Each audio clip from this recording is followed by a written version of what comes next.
what is COP? Like, if you have to explain it to our listeners, right? Yeah, what is COP? So COP, the Conference of Parties, right?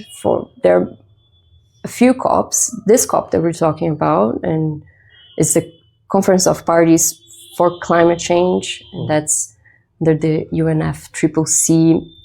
I won't remember the acronym, but that's for climate change.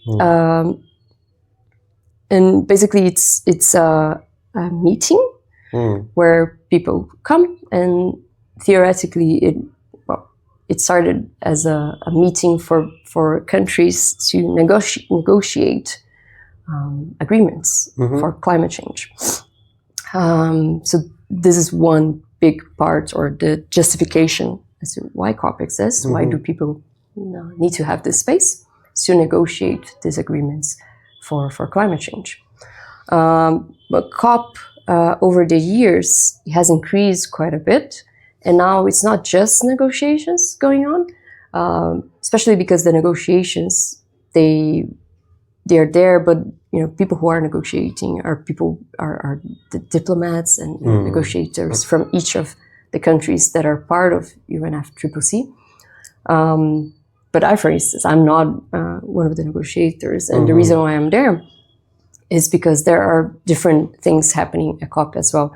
So it's a big event. So for instance, there are two zones. So the blue zone is where the negotiations and other events take place. There's also the green zone, and that's where civil society, like anyone, I think you have to apply sometimes, but basically it's open, like, and people can go and be there in this space. And then it became kind of like a big meeting, the yearly meeting for people working in climate. Of course, not everyone working in climate, but it marks the calendar. It's like by November of each year, there will be this big meeting. People will be not just negotiators, but advocates, civil society in general, governments as a whole, not just governments negotiating the text. Like everyone, firms will be there in this same space for 2 weeks talking about climate. So we were talking about November being, marking the calendar every year, because that's when COP happens. Yeah. So not talking about COP, do you think when you were there, was there anyone missing from the conversation? Yeah, that's a kind of a complex or nuanced. There's a nuanced answer to that, I think, because some people think COP perhaps should be smaller and go back to being a smallish event where negotiators are talking about the text that must be agreed. And others think, well, no, it's actually better that it grew so much and that there are so many people now there, because that means more people can join, not necessarily the negotiations, but can advocate for what they want to see happening. And also, it is a moment of meeting people. It's a moment of recognizing folks who are working in this space.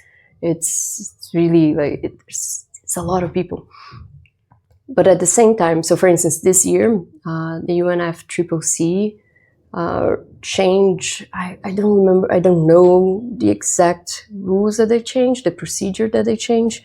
The fact is that now developing nations, folks coming from developing nations have more space. So they've given more badges to folks coming from developing nations and less badges, so COP badges, which is your entry pass, to folks coming from developed nations. Okay.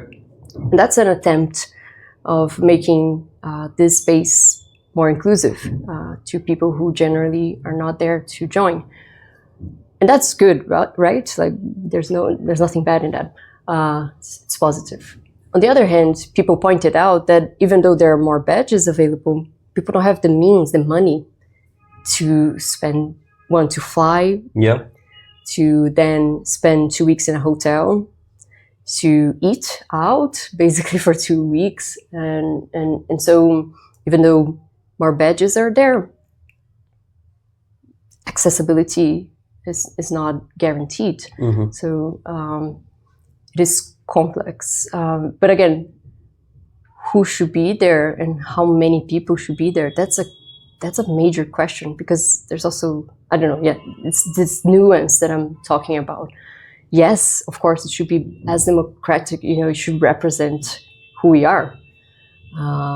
But not necessarily COP is such the event itself is not necessarily such a democratic space, because the negotiations are between the negotiators.